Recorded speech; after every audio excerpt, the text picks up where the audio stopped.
아시다시피 고라와 그를 동조하는 무리들이 모세와 아론을 향해 반역을 했었습니다. 쿠데타를 일으켰죠.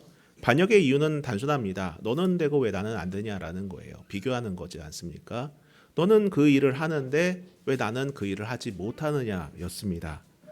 이에 모세는 너희들이 맡은 일은 결코 하찮은 것이 아니다. 결코 작은 일이 아니다.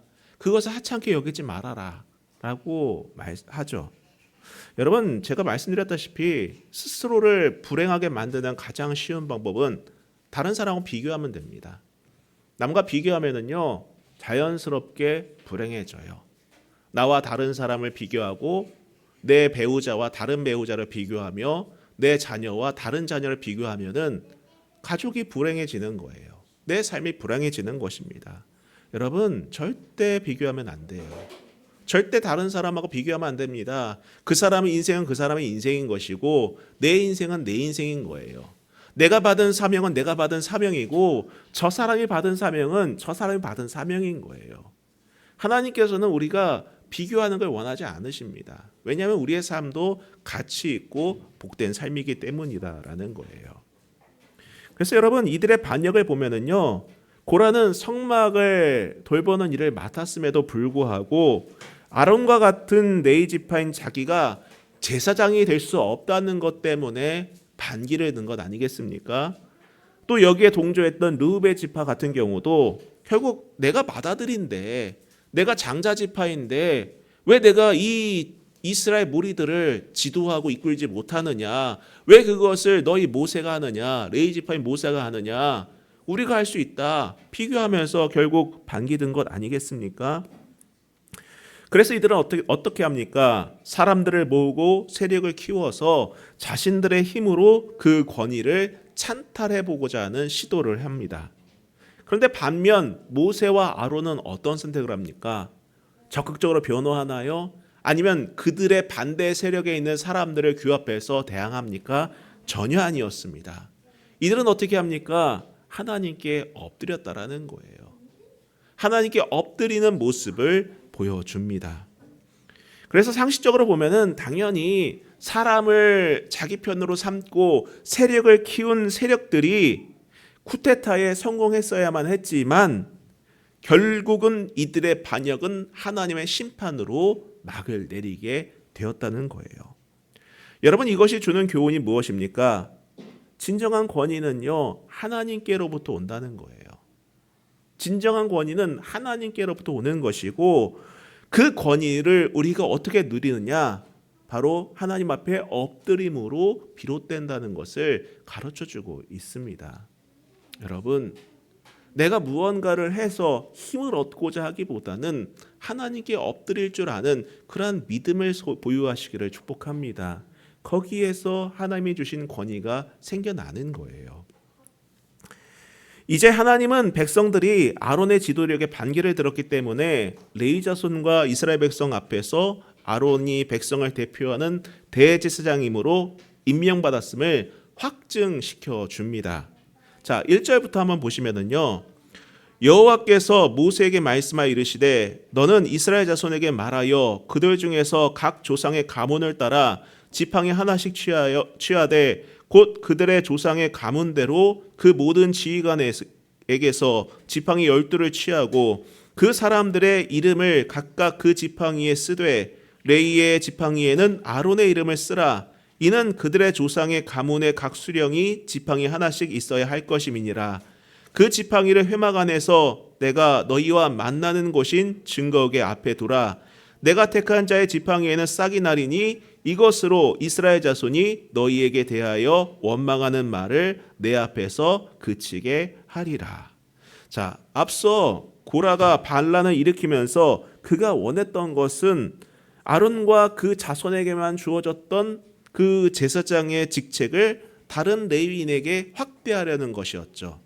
물론 명목은 그런 것이었지만은 주장은 그럴듯하게 했지만은 실상은 내가 그 제사장직을 수행해야겠다라는 마음에 있었다는 것이었습니다. 이에 하나님은 이들에게 심판을 내리심으로써 아론의 지위를 확증시켜 주셨습니다. 그리고 다시 한 번 더 아론의 대제사장직을 이스라엘 백성들 앞에서 확인시켜 주려고 오늘 이 일을 행하시는 거예요.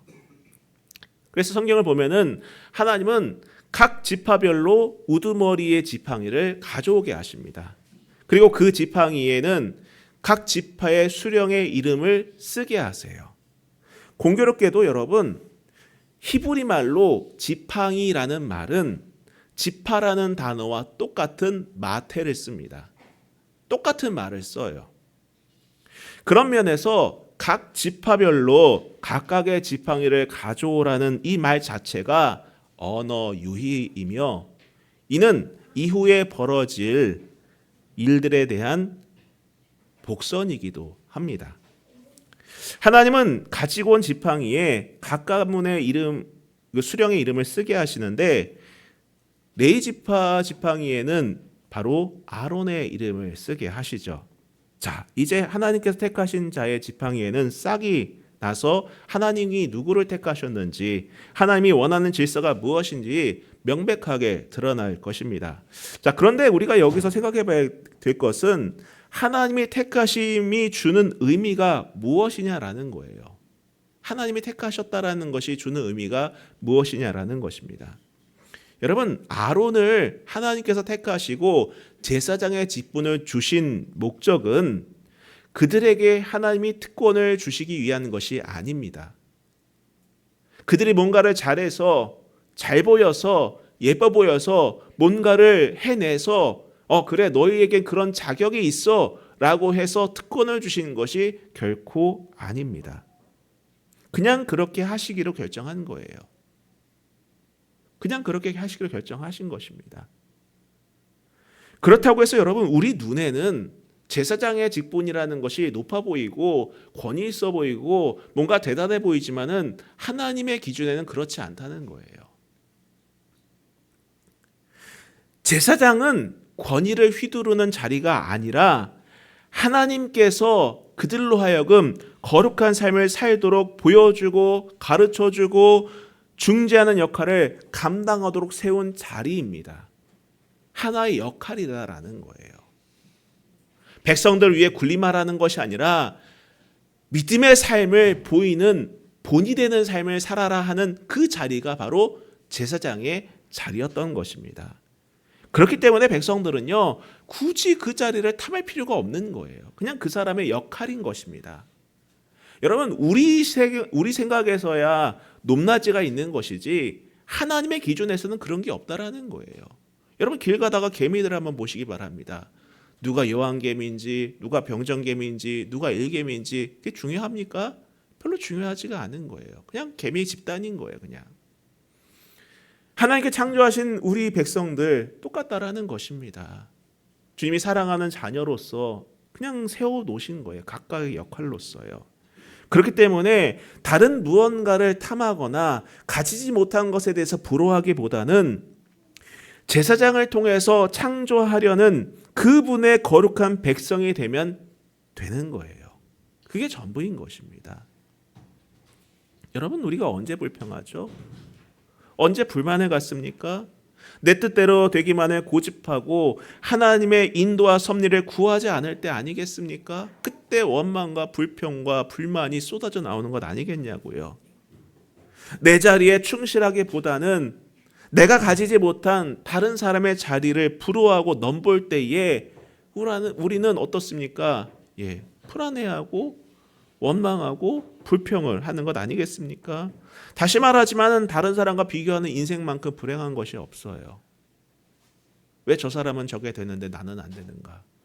여러분, 이것이 우리 그리스도인들은 가지면 안 되는 태도입니다. 하나님의 백성은요, 남과 비교하는 사람이 아니라 있는 곳에서 감사하고 순종하며 하나님의 뜻을 이루어가는 사람임을 여러분 꼭 기억하실 수 있기를 축복합니다.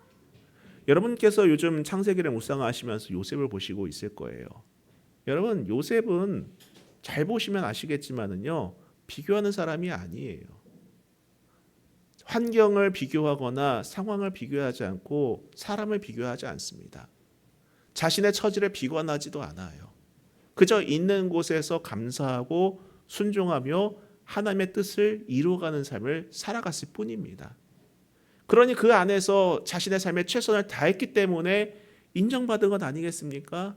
종의 삶을 살 때에도, 감옥에서 죄인의 신분으로 살아갈 때에도 결국 남과 비교하지 않고 자신의 있는 자리에서 하나님과 동행하려고 애썼을 때에 비로소 때가 되었을 때 하나님께 쓰임받는 귀한 삶을 살아내지 않습니까? 저는 우리도 그렇게 삶을 살 수 있었으면 정말 좋겠어요.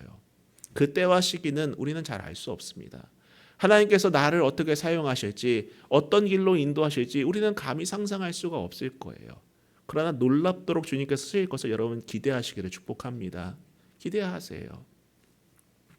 자, 계속해서 6절부터 보시면은요, 모세가 이스라엘 자손에게 말하매 그들의 지휘관들이 각 지파대로 지팡이 하나씩을 그에게 주었으니 그 지팡이가 모두 10돌이라 그 중에 아론의 지팡이가 있었더라. 모세가 그 지팡이들을 증거의 장막 안에 여호와 앞에 두었더라. 이튿날 모세가 증거의 장막에 들어가 본즉 레위 집을 위하여 낸 아론의 지팡이에 움이 돋고 순이 나고 꽃이 피어서 살구 열매가 열렸더라. 자, 하나님의 명령을 받은 모세는요, 각 지파별로 지팡이를 받습니다. 그리고 그것을 증거 장막 여호와 앞에 둡니다. 그리고 이튿날 아침에 이제 모세가 성막에 들어가 보니 어떤 일이 벌어졌습니까? 정말 놀라운 기적이 일어났어요. 12지팡이 가운데 딱 하나 아론의 이름이 쓰여진 그 지팡이에만 변화가 일어났다라는 거예요. 생명의 변화가 나타난 것입니다. 싹이 나고 꽃이 피고 열매가 맺혔습니다. 하룻밤 만에 일어난 놀라운 변화다라는 거예요.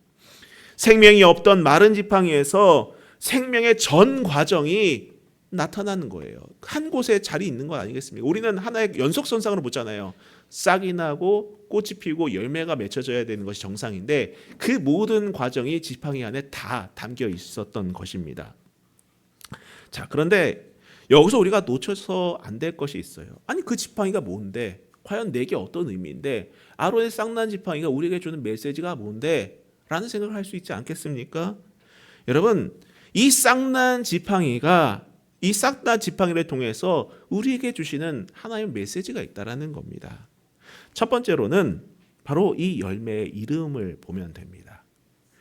우리말 성경에는 살구나무로 번역되었습니다. 보통 살구하면 우리가 이제 살구 그 열매를 떠올릴 수 있는데 영어 성경을 보면은요, 이 우리가 살구라고 번역된 말이 뭐로 돼 있냐면은 아몬드로 돼 있어요.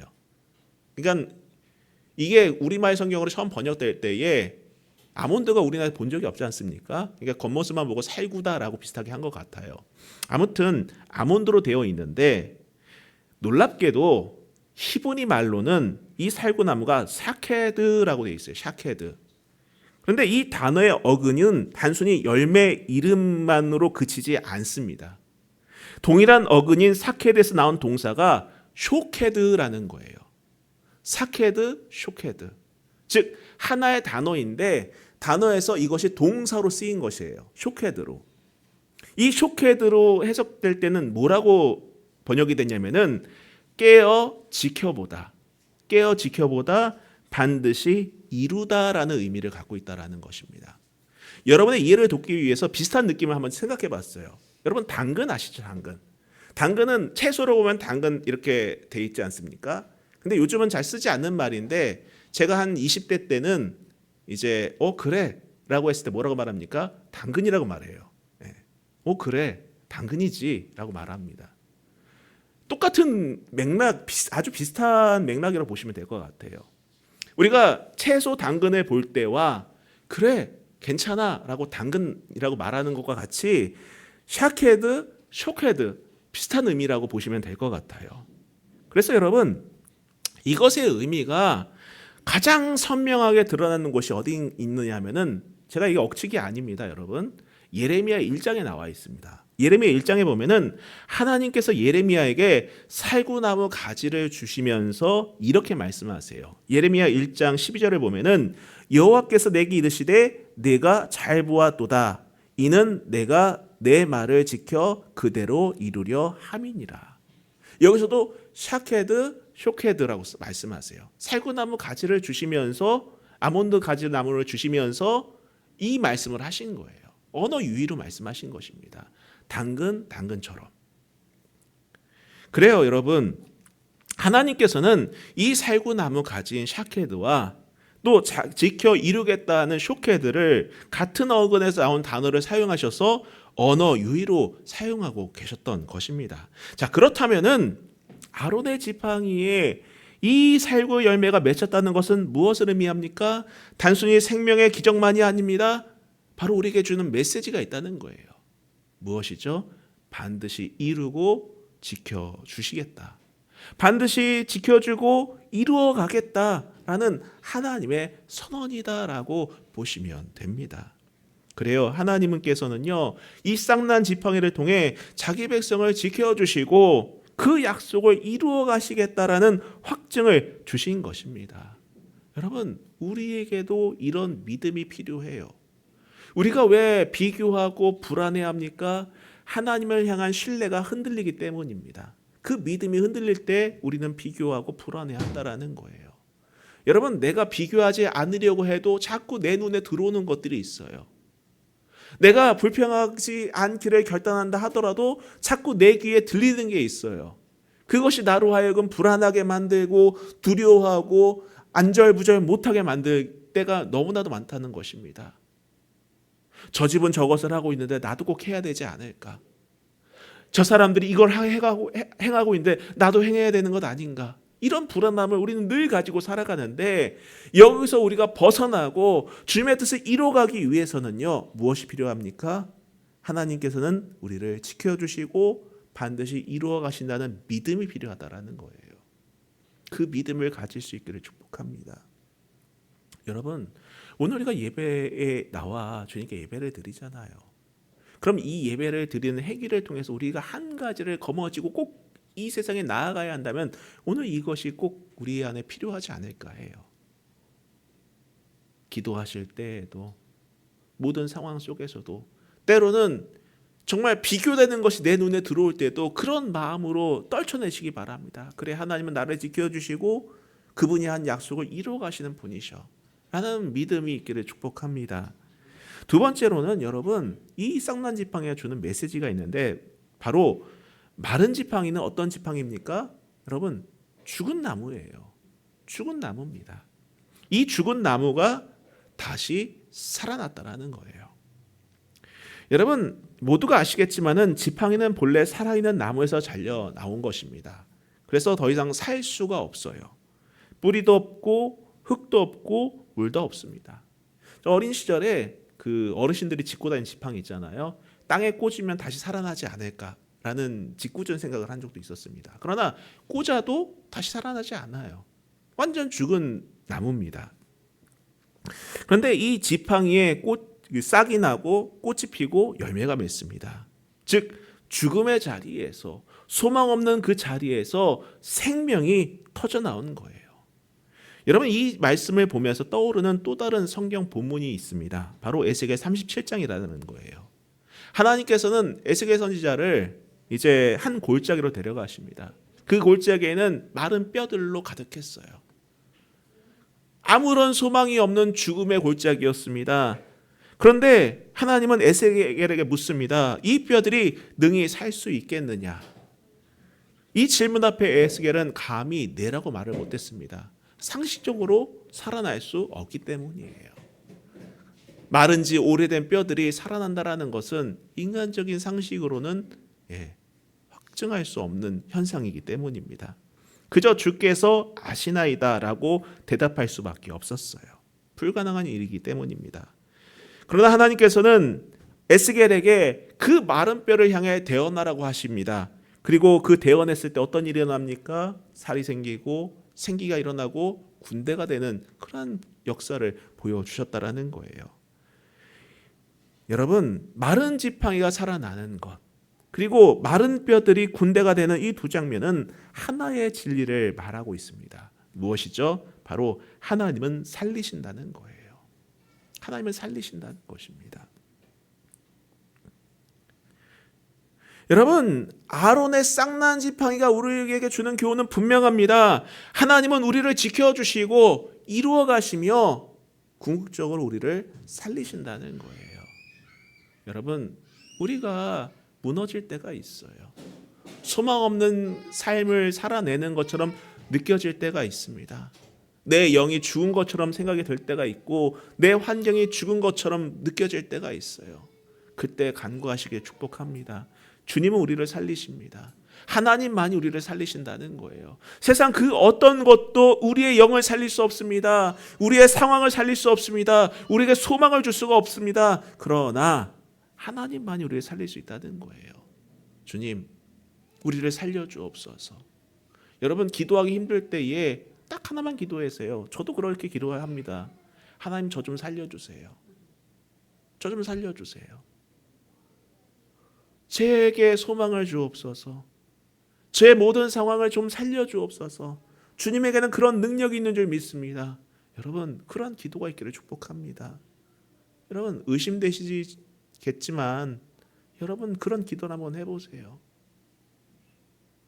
그런 간구, 그런 탄식이 우리 가운데 넘칠 때에 비로소 마른 지팡이가 살아나는 것처럼 우리의 삶에 소망이 생기는 거예요. 자, 계속해서 이어진 내용을 보면 9절 보겠습니다. 모세가 그 지팡이 전부를 여호와 앞에서 이스라엘 모든 자손에게로 가져오매 그들이 보고 각각 자기 지팡이를 집어들었더라. 여호와께서 또 모세에게 이르시되 아론의 지팡이는 증거궤 앞에 도로 가져다가 거기 간직하여 반역한 자에 대한 표징이 되게 하여 그들로 내게 대한 원망을 그치고 죽지 않게 할지니라. 자, 하나님께서 놀랍게 또 다른 말씀을 하십니다. 그것이 무엇입니까? 12지팡이가에게 돌려준 그 지팡이 가운데에 아론의 지팡이만 다시 가져오게 하세요. 자, 12지팡이를 다 돌려줬습니다. 근데 아론의 쌍난 지팡이 있죠? 그건 다시 가져와라. 그리고 가져와서 그것을 어떻게 하라고 하십니까? 예, 증거궤 안에 두라는 거예요. 증거궤 안에 두라는 것입니다. 이 이유를 두 가지로 볼 수 있는데, 첫 번째로는 오늘 말씀에 나온 것처럼 하나님께 반역한 자들에 대한 경고 표징으로 삼았던 거예요. 1차적으로는요. 그래서 지팡이를 볼 때마다 고라의 반역과 그 결말을 기억하게 하신 것입니다. 그런데 우리에게는 과연 이것이 어떤 의미인지 잘 모르겠잖아요. 바로 두 번째 의미가 여기 담겨 있다는 것입니다. 바로 우리에게 주신 메시지로서 여러분, 아론의 입장에서 보면 사실 지팡이는 그것을 들고 다니는 사람의 권위가 됩니다. 힘이 돼요. 능력이 됩니다. 상징이 되는 게 지팡이예요. 홀이라고 하죠. 왕이 들고 있는 지팡이를요. 상징이 되는 것입니다. 그런데 그 지팡이를 하나님께 드린 거예요. 그럼 아론은 지팡이가 있습니까? 없습니까? 없습니다. 상징이 된 지팡이가 없어요. 그런데 하나님께서는 그 지팡이를 가져가심으로써 이렇게 말씀하시는 것입니다. 내가 너의 지팡이가 되겠다라는 거예요. 내가 너의 지팡이가 되고 내가 너의 기업이 되고 내가 너의 권위가 되겠다라는 것입니다. 여러분, 이게 가장 능력 있는 것 아니겠습니까? 사람은 뭔가를 거머쥐어야지 이것이 나에게 힘을 준다고 생각하는데, 진정한 능력은 내게 손에 쥐어진 보이는 무엇인가가 아니라 바로 하나님이다라는 것을 우리에게 가르쳐주고 있는 것입니다. 그래요. 그 지팡이를 하나님께서 취하셨다는 것은 아론이 스스로의 힘으로 서는 것이 아니라 하나님이 그의 권위가 되고 힘이 되고 능력이 되시겠다라는 선언과도 같은 것입니다. 오늘 우리에게도 하나님이 우리의 힘이 되길 축복합니다. 우리의 권위가 되길 축복합니다. 우리의 능력이 되길 축복합니다. 여러분, 하나님만이 나의 능력이십니다라고 고백할 수 있기를 바랍니다. 자, 11절까지 읽고 마치도록 하겠습니다. 12절부터 읽고 마치겠습니다. 이스라엘 자손이 모세에게 말하 이르되 보소서 우리는 죽게 되었나이다. 망하게 되었나이다. 다 망하게 되었나이다. 가까이 나아가는 자 곧 여호와의 성막에 가까이 나아가는 자마다 다 죽사오니 우리가 다 망하여야 하리이까. 자, 이 모든 사건을 목격한 백성들의 반응은 흥미롭죠. 다 우리가 죽게 되었습니다. 망하게 되었습니다. 였다는 거예요. 마치 두려움에 사로잡힌 외침처럼 들립니다. 그러나 여러분, 이것은 단순한 공포가 아니에요. 드디어 하나님이 어떤 분인지 마음으로 느끼기 시작했던 것입니다. 이전까지는 내 수단이자 내 목적을 위한 도구로 여겼지만은 그분은 우리의 능력이시고 진정한 하나님이시구나, 우리의 방향이시고 진리시구나라는 것을 느끼자 이러한 고백이 터져나온 것입니다. 하나님의 거룩함 앞에 선 인간이 할 수 있는 가장 정직한 고백이 이들 입술 속에서 비로소 나오기 시작한 거예요. 이전까지는 뭐 했습니까? 원망하고 불평하고 비교했잖아요.